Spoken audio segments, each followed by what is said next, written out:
Hi, yeah. Okay. So good morning, the people on this side of the oceans. It is 7 a.m. where I am, so we'll begin my coffee on a Sunday. And good afternoon, the people back on the other sides of the ocean, and good evening in the other oceans that have evening hours at this time. Today's topic is actually on sexual dysfunction, female sexual dysfunction. We covered male sexual dysfunction sometime last year.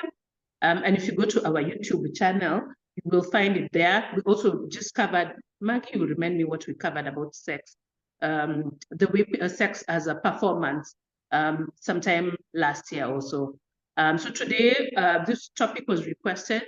So we are covering female sexual dysfunction, and our presenters today are, our panelists today are Dr. Karen Muthembwa, she will go by Karen, Daktari tutatupa huko nje, and then Maggie. Karen is an obstetrician gynecologist, but she will also just tell us more about herself when she talks. And then Maggie is a family and sex therapist, Wako Kenya. Maggie is very good. So and Karen is excellent also. So we will start. I want us to start with definitions. So let's start with the dysfunction, then go to the function. Like, I mean, if there's a dysfunction, there's a function. Karen, because you're on my screen, do you want to just start us off? And I know you usually do a PowerPoint. We'll just, the way we wing it over here. Yeah, let's wing it. So let's give us a bit more information about yourself and then just kick us off. Hi, everyone. Can you hear me? Yes. Okay. My name is Karen Muthembwa. I'm an obstetrician gynecologist, also the founder of Dr. K Foundation. Very happy to be here today to have this very, very important discussion on female sexual dysfunction. And just to go directly into the definition of what, dysfunction is first we need to understand what female sexual function is. So I think most of us might have an idea, if at least, a few of us might not. I'm not sure who's in and who's not. But generally, a grown-up adult female should have intercourse, or let me say sex, in a healthy environment, a healthy body, and with a healthy mental status. So when we're talking about female sexual dysfunction, we're talking about the inability or issues that come in when females are having intercourse in various different ways. And maybe if you allow me, I can just maybe talk about the different types of disorders that are present in females particularly. And this involves there are four types. We're looking at the desire, because sex has different levels. First of all, there is that thing where you desire, that sexual desire. Is it normal or is it abnormal? So that's one area that there's an issue when it comes to sexual function in a female. The second thing is arousal. Yes, you're aroused, but can you maintain that arousal? So there are people who do have the desire, they have the arousal, but they cannot be able to maintain that arousal. And the third area that we look at is the completion, or what we think that is the completion, which is the orgasm. How many women are able to achieve an orgasm, okay?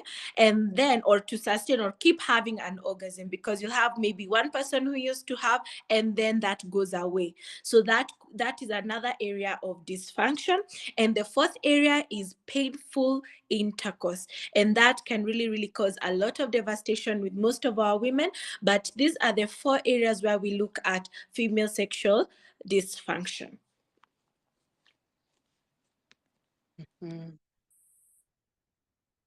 Maggie, do you want to add on to that?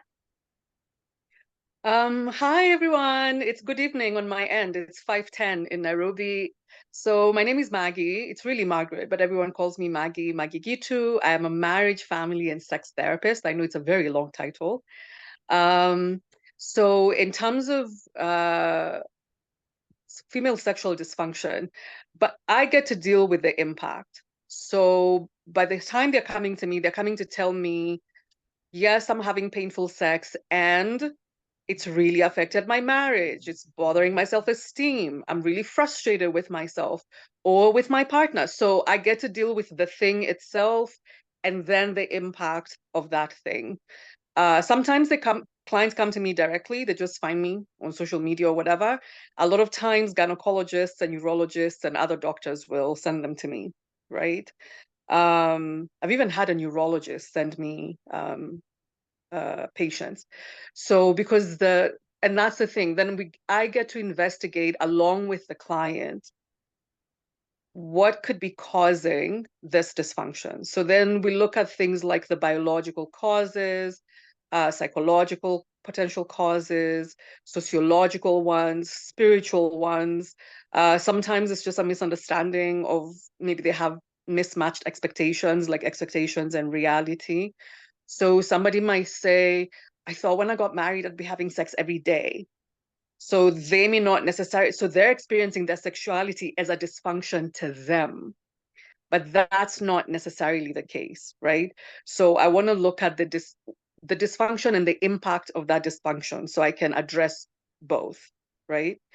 If they come to me directly, then I send them to a doctor if I suspect a biological cause. So biological cause would be like disease, disorders, medication, just things, even normal biological responses to life, like menopause, like postpartum, the period postpartum, or, all kinds of things that interrupt. So if I suspect anything that I think, I'll feel better if this person gets an assessment by a doctor, then I'll make the appropriate referral. Sometimes if the doctor is sending them to me, they tell me, I've already tested everything. And we discuss with the doctor, did you check this? Did you check this? Did you check this? What were your impressions of the patient client? Because we call them differently. And then the client will also tell you what they think is going on. A lot of times, if you just ask and listen, they'll tell you like, ever since my kid went away for graduation, I'm just not interested in sex. That already tells you that there's something in their context that's impacting their willingness or ability to have sex, right? So for us, the dysfunction is as broad as the number of clients that can come into your office. You can have two women, exact same external circumstances, but internally they're shifting differently where sex is concerned, right? I mean, I can talk about this all day, so let me pause. Let me pause there for now. Okay, I can see that. Okay, so qua ground, I think they present to who, okay, this is contextual. This is me just thinking as a Kenyan. When a female is having sexual dysfunction, that in Kenya, where do they present first? Do they present to the guy, in your experience, do they present to Karen, or do they present to you, Maggie? It's because you're on my screen, this tablet. It depends on where they are in that moment. So I have a number of people who come to me through social media. They'll just DM me and say like, hey, I need to talk to someone. I think there's something off about my sex life, right? So if it's more of a curiosity, a suspicion, maybe for them, they don't feel like it rises to the level of enda kwa daktari, then they might just come to me. A lot of them, in fact, I would say 95+% of my client base over the last 10 years that I've done this, almost 10 years, they are by referral. So somebody will post something in a group they're in, or someone like you will be talking to Karen and saying like, oh my God, my sex life has become so shit lately. I don't even know what to do. In that conversation, Karen might listen and get to a point and be like, you know what? I think, why don't you just find like a therapist or a sex therapist? Then now she will either know of me or someone else, or she'll come hunting with her networks to find out, because it's still kind of hush hush, right? So the referral piece allows people to have a greater sense of trust.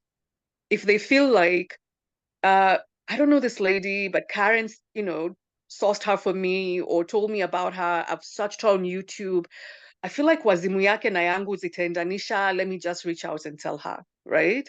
Now, if it's the contextual thing is medical, if you've gone to the doctor and then katika, I work with a GP, even though now we work from separate offices. But he would say patients come in and they tell you all manner of symptoms and you assess them as a good doctor would. Then dakika ya mwisho, when you're writing that prescription is when they start saying, alafu, unajua, sasa. Now that leads to a whole other 30-minute conversation. Nowadays, doctors are like, oh, this is a sex issue. Wacha nikutume kwa mtu. Or call this lady, or let me call this lady, and we make an appointment right now while you're in my office. Alafu, you come back and tell me how it went. Because the Kenyan space likes to close the loop. If they just feel like you sent them away, very often they'll make the first contact and never come back. But if they feel like Daktari is waiting to hear back, then they'll say, Dr. Karen sent me to you, na alisema. So if it's a medical thing, they will come to me through the medical path. But if it's like maybe they're just watching TikToks and like, how come everybody's having this amazing sex and I'm just like feeling like shit? Then they'll, find me somehow, or find a colleague who's also in the same space and then take it from there. Yeah. So Yeah. Karen, let's just textbook med school this thing. So a patient, a client presents to you. Let's just go through and we can classify it the same way you classify the arousal, plateau, all that, or we can do the Maggie, biological, physical, social, whatever it tickles your fancy. But let's just go through the algorithm. Right. Posa has sex problems. Start. Yes. Very interesting, because you'll find a lot of women all over in the world, not just in Kenya, who have difficulty even starting that conversation. That probably come with other issues first. And then at the end, as Maggie said, at the end of the conversation, or maybe you've written the medication, they end up telling you, oh, by the way, Daktari or doc, sorry, let me speak in English. Maybe there are people who might not understand. But they may say, oh, Daktari, there's something I need to talk to you about, and it's very private. They don't realize that we're already in a private setup. We can already discuss about sex. This is what we do every single day. We talk about reproductive, that area, the organs, the external organs, internal organs. But yes, it's true that they actually talk about it as a side thing. It's very difficult also for them to know who to start with. But most of the time, the patients that we do have, we always ask them about their sexual history. At least I do ask a bit on that. And of course, the healthy practices in terms of what are you using for protection, what are you okay, how's, are you married, are you single? So you'll find a lot of that information. Once you're starting to ask them about that, some you can be able to elicit some of the issues they might be having, and particularly the ones who have fertility issues, because now that one we have to ask them details on how are you having your intercourse, because sometimes what happens is that people don't we assume that people are having the correct sex, and when it comes to fertility, some of the issues is actually sexual dysfunction, either the male or the female. So most of the time they will not necessarily give the information to you unless you pry kidogo. You just want to know how is this going, but yes, now if I do have that patient who comes in and tells me, I think I have an issue,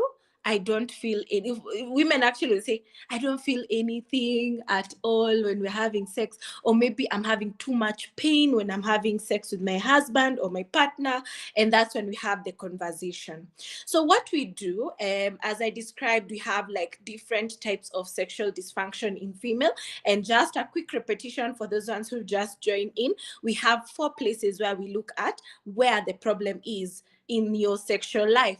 We look at the desire, the thing that we call libido. Some women will talk about, I feel like my desire has gone down, or they talk about libido has gone down, and they can attribute it to maybe something specific, or they can attribute it to they've never had any sexual desire. So there's that issue where they've never had any sexual desire, and there's that one who has sexual desire, then they feel like it has gone down. But most of the time it is attributed to several factors that I will talk about in just a bit. And then there'll be that person who will come with a problem with arousal. So they have the desire, but they have the arousal at the beginning, but somewhere in between they can't maintain that arousal. So you want to have sex, then when you're in between, you just don't have that, you just want to stop, So that's another area where most women, actually a lot of women might have an issue with that. And then there's the orgasm. So you go into sex, you're having a good time, but you don't achieve an orgasm. And you'll hear many women who don't actually get orgasms at all, by the way. But most of us, if you're able to, there are things that you can be able to do to actually achieve there. But there are people who have physical issues that might not allow them to get to an orgasm. And the last one is pain during intercourse. So there are 4 things: low sexual desire. There's the arousal disorder, which you are aroused, but you cannot maintain the arousal. There's orgasmic disorder, where you do not get an orgasm at all, or you cannot be able to get repeated over time. Like you're just not you're the person who doesn't orgasm. Okay, so you start worrying, why am I not like this? Why am I not like this? Other people are actually having this. And then there's the pain, where women will tend to present with pain during intercourse because of different factors. And now the factors that I'll talk about is because 1 out of 4 women, we might be maybe 20 people here, 30, 50, but 1 out of 4 has a female sexual disorder. It can be one of the 4 things, or it can be all the 4 things, or 2 in combination, or 3 in combination. It's very possible that they are all interrelated, and that's why I'll talk about all the factors together when it comes to all those 4 areas of sexual disorders in females. So one of the factors that usually play a part in sexual disorders is the physical part. So you being a woman, you might have other issues. For example, you have pain somewhere, like you have pain, arthritis, you cannot be able to do some moves, that thought, okay, that interrupts your sexual life. Things like you have urine problems, bowel problems, people with ulcerative colitis, any issue that causes any pain or discomfort can actually cause you to have a female sexual disorder, one of the 4 types that I've talked about. Issues like fatigue, mental fatigue, you have you're on medication, maybe you're diabetic, or you have issues with nerve disorders. Yeah, so nerve disorders like multiple sclerosis, any disorder that is physical can actually cause you to have a sexual disorder. The second thing that can cause that is your hormones. Women, we do work in cycles. Every month you have a cycle. Men don't have that at all. And that's why you'll find a lot of men just having sex anytime they feel like. They're always ready. Most of them will always be ready. But women, we work with cycles. And our cycles are 28 days, 30 days, 35 days, others 21, 25 days. And then there's that area where you're just learning yourself from teenagehood to being in your 20s. And then you have that area where you're just in your reproductive age. And then there's that area where you're now menopausal or perimenopausal. All those are cycles. You work with monthly cycles, yearly cycles, and decade cycles. We're just working in cycles. And at any one point in our lives, we usually experience some level of maybe fatigue. You don't want to do this because your hormones are also changing. And you'll notice even when if you're in your reproductive age, when you're having your cycle, somewhere in between your cycle, you can even describe yourself as either I am horny, I'm just feeling like I want to have this. Most of the time it occurs during your ovulation time. And that is because of your hormones. And which hormones am I talking about? I'm talking about estrogen and progesterone, our winner queen hormones. They are called estrogen and progesterone. Those 2 very, very important hormones. So if you look at people who are going into menopause, your estrogen levels goes down. And when estrogen goes down, there's several changes that occur in your body in a way that it will reduce your sexual function. Remember, I think when we were having a discussion on menopause, I said your sexual function can either go down or increase, depending on which hormone is more dominant at any one point. Estrogen single-handedly reduces your sexual desire. It literally makes the vagina dry. Because now without estrogen, without estrogen, you don't have your usual secretions, so you tend to have a lot of dryness, which occurs during the perimenopausal time into menopause, and therefore that will also reduce the feeling or that want, even the desire, even to maintain arousal during that time. The vagina becomes shorter as compared to when it's when you have estrogen, you have an elastic, that time you have all the potentials to just become bigger, to become smaller, you just have that elasticity going on. But when you get into menopause, there's that change that makes a vagina tougher, what we call atrophy. So it becomes more difficult. So you experience pain during intercourse, and that also causes one of those four issues when it comes to sexual disorders in females. So estrogen is a very, very important hormone. There's another one called progesterone. So progesterone tends to also have an impact, and you've seen maybe people who are using hormones like pills, combined oral contraception, which contains estrogen and progesterone. There are people who will say that progesterone reduces their sexual, just the level of progesterone on its own reduces their want to have intercourse. And we've seen even maybe before your period, when your progesterone is very high, your sexual urge is not as much as when you're in your mid-cycle. Okay, so those two hormones have to be in a balance. So if you have a good balance between estrogen and progesterone, you tend to have very good or normal functionality when it comes to your sexual being. Testosterone, on the other hand, when you're talking about men, testosterone is the drive for sexual function for men. And it's, let me say, king of men hormone is testosterone. Queen of women's sexual function is estrogen. Yeah. So testosterone is a very interesting hormone. It does give you a sexual drive, even in women.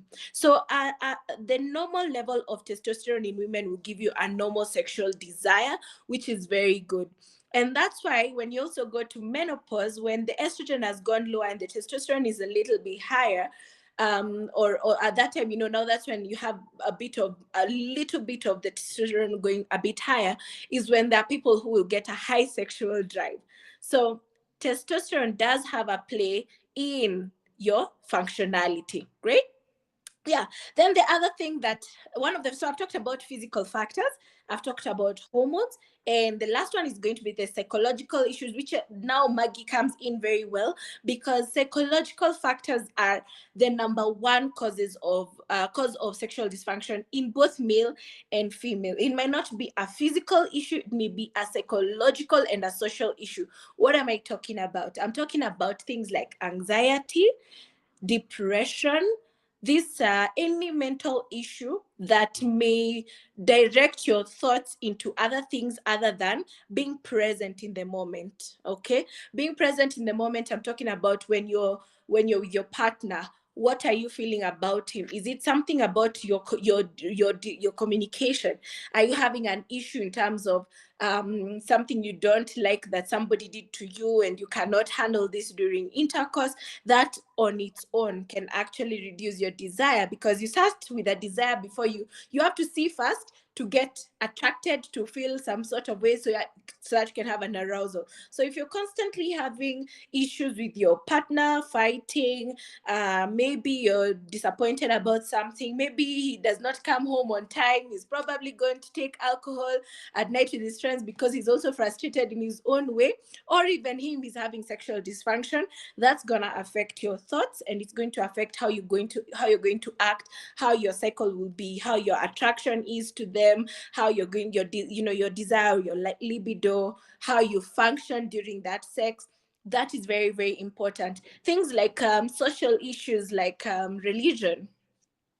When you look at particular religions where or maybe because in your belief, there is belief that I should not have, when I'm younger, before, there's that issue of I'm not married, I'm single, when I'm having sex out of marriage. Yeah.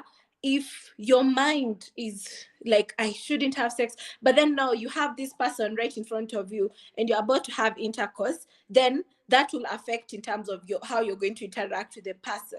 Yeah.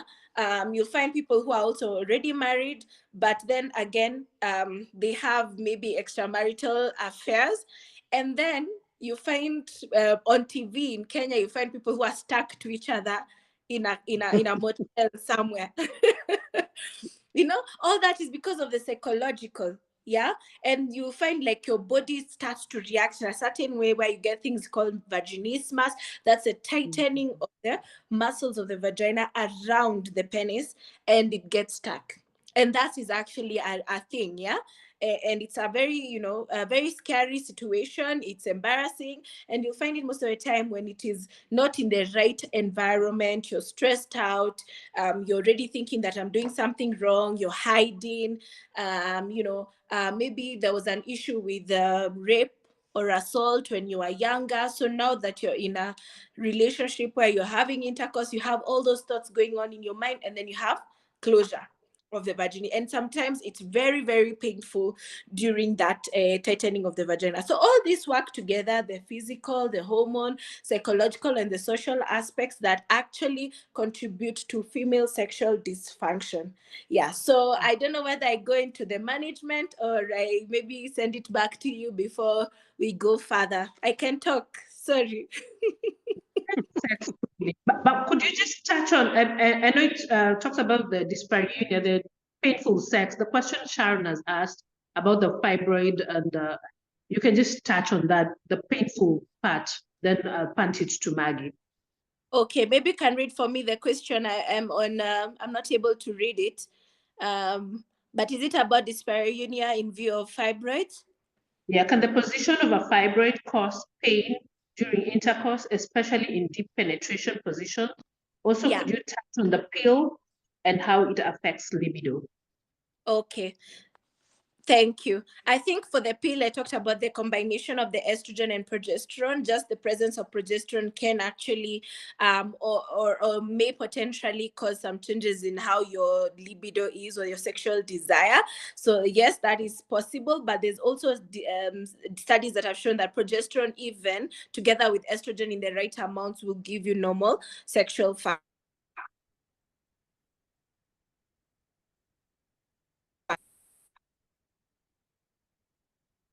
Okay, Karen, I think you're freezing. I think you're freezing. Okay, are you back? Okay, Karen. Sorry, Yeah, yes. can you hear me? Yes, yeah. Okay. Yes. So you have, the balance of the estrogen and progesterone is very, very important. Dyspareunia on its own is a whole topic that I think also we need more time. But when we're talking about dyspareunia, we're talking about painful intercourse, and there are different types. So there's that one where it's just at the entrance of the introitus of the vagina, and that could be because of the area, the vulva is what you see outside. The vagina is the inside part. I next time I'll also give you a photo of the vulva and what the vagina is. But the vagina is where the pathway into the uterus. So if there is any issue around the vulva, let's say you have issues with an infection, there could be itching because you're having candida. There are people who have autoimmune diseases of the vulva. So that pain outside there will prevent someone from going inside. So that one, just at the introitus, with the entry of the vagina, that can actually cause problems. And it's also called dyspareunia. There's another one, which is called deep dyspareunia. The deep dyspareunia, thank you very much. Yes, thank you. I can see that. So as you can see, that is the vulva. What you see outside, like what you see as female, what makes you be known outside there as a female, even when you're born, is just the outside. And that outside part is the vulva, containing what is called the mons pubis, the clitoris, the labia majora. As you can see, those what is indicated there, labia majora, the minora, and then the vaginal opening. So if you have any issues around those areas, even the perineum, can see where the perineum is. If you have any issues around there, whether it is an inflammation, maybe it was an injury, fungal infection, so you scratched yourself, anything that can cause dyspareunia. But now the one that is being asked is the deep dyspareunia. This deep dyspareunia is the one where when the penis goes right in at the end, like where, like if they hit very hard, you hit a wall. What feels like a wall, that area can cause so much pain if there's any issue around there, the deep vagina, the cervix, and the uterus. So issues around the cervix, like let's say if you have a fibroid at the cervix, if you have a polyp at the cervix, that can cause pain. If you have infection, that thing called pelvic inflammatory disease, that one can also cause so much pain. If you have any issue in the uterus, yes, that can also cause pain, or around the vagina close to where the cervix is. So yeah, you're right. Dyspareunia actually causes a lot of issues even when it comes to fertility, because you cannot get the penis to reach where it needs to reach, that it can pour the sperm at the correct place. Okay, and just to answer, let me put on my MD hat for 2 seconds. Yes, even adenomyosis can cause anything that's a problem that will cause pain. Someone asked about adenomyosis, yes. Yes, endometriosis, adenomyosis, yes. Yes, and please visit our YouTube channel. We have covered our endometriosis talk, but that was very beautiful. Sad but beautiful. Just watch it. Okay. Aya, Maggie Chokelazea. So let me respond. Yes, go No, ahead. it's okay. Let me respond to both people on fibroids and adenomyosis, right? I know that strictly speaking, a penis or a sex toy or a finger is like going up the vaginal opening, right? So we know that. What it's important for you to remember is that, especially for women, but I think let's focus on women, especially for women, it's very tight quarters, right? It's very tight quarters in there. So even though kwa picha, it looks like the uterus is separate and the vagina is separate, it is separate, but it's very, very tight. It's like living in a dorm room that's a quarter the size of the dorm room you have in mind right now. Okay. What that means is that kama jirani yako anafanya hivi, if your neighbor is pounding, the person on this other side of the wall can actually feel it. So if you have a fibroid and its positioning is that it's receiving, shall we call them secondary pounds, obviously it's going to irritate it or it's going to annoy it. I mean, you don't like listening to your neighbors have sex, and it gets to you after a while. And so, and it's so, the female body is so interesting to me in that there are women who have massive fibroids and only find out because they have anemia, meaning they were having sex like they normally would, they were going about their business, massive fibroid, no issues. Someone else presents with a lot of pain and a teeny tiny fibroid, and that's creating the issue. So take your body the way it is. And if a position, now this is what I would say to a client. Now that you know you have fibroids, and now that you know deep penetrative sex in a particular position isn't working for you, it's painful, allow yourself to, first of all, that's not something for you to now put on yourself as a cloak. Oh, now this means this about me. It means nothing. It means you have a fibroid. It means you have a neighbor who's a bit too much in your business. That's all it means. So be open to trying other positions. Some women really do feel like without deep penetrative sex, I'm just not gonna enjoy this. And also, it doesn't have to start at level 10, even in a stick shift car, in a manual car. We don't actually leave the parking lot and then put it in gear 5. You ease into your drive, ease into sex. Start off at missionary. Start figuring out, is it flat, like both legs flat on the bed? Is it, can I cope with like one folded leg, like folding my knee? Can I fold both? Because some of this deep penetrative sex is maybe both knees are folded and you're practically tilted backwards. Like your bum is practically facing your light bulb. It doesn't have to be that. You can, and it doesn't have to start there. Si lazima uanze as if you're in Safari Rally. And I talk a lot with some humor because I think that's one of the most underrated interventions to female sexual dysfunction. These bodies are the way they are. And whoever made these bodies made them as tightly fit and tightly knit as they are. And your brain being your biggest and most important sexual organ, which it's not the vagina and it's not the penis. It's this up here. It's important that you clean up. Fagia, mop, wipe the dashboards here in your head. Have a sense of humor about the body you have, because the body you have today is not the one you had 10 years ago, and it's unlikely to be the one you have 10 years from now. It's not a big deal. I mean, the impact is a big deal to you. I'm not trying to minimize that, but I'm saying start to hold yourself a little more gently, with compassion, with kindness, I already have a blood-sucking tumor. So the fact that I want to get it on is a win. Right off the bat, it's a win. Now that I'm winning, how do I want to win in this thing? Because also the clitoris gets neglected in favor of pound, pound, pound. It doesn't have to be pound town if pound town is hurting you. It can be stroking, licking, touching. There's so many other things you can do to still achieve a really good orgasm. Not a B-level orgasm or, well, I guess, ntakula mchele because there's no chapati.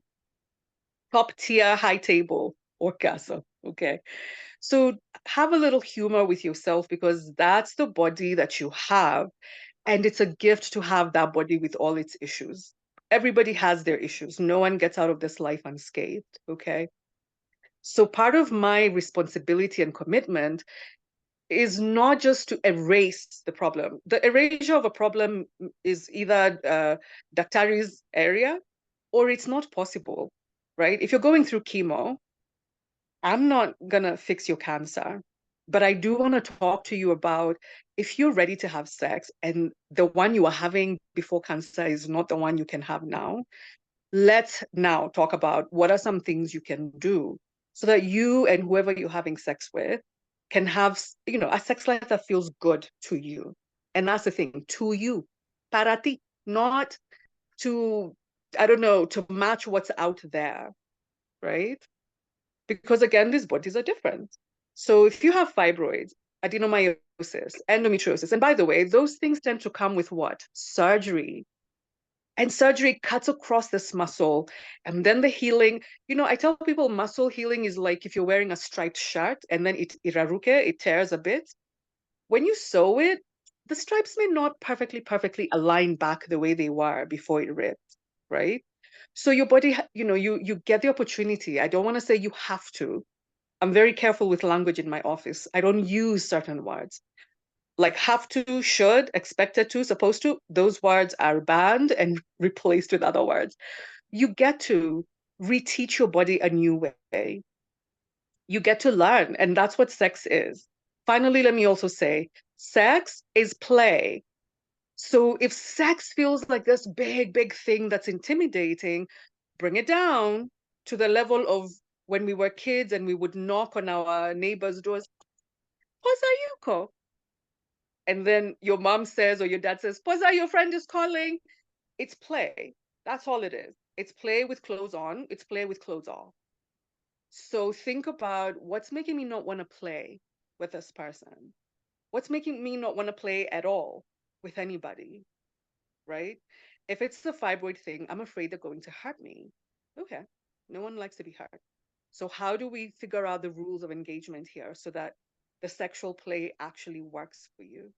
Sex is not supposed to be a factory job in the coal mine, like Juma in Mine Boy. Sex is supposed to be, see, that's another word I don't like using. Sex is this delightful thing that you look forward to. Posa, you're laughing at Juma, the Mine Boy. We all wanted to heal poor Juma. But do you know what I mean? Like, this is we're looking for female sexual dysfunction for medical or presentation purposes. It is what it is. But in terms of removing that massive intimidation thing, because it gets in here in your head and then it becomes this big major deal. And by the way, lubricant.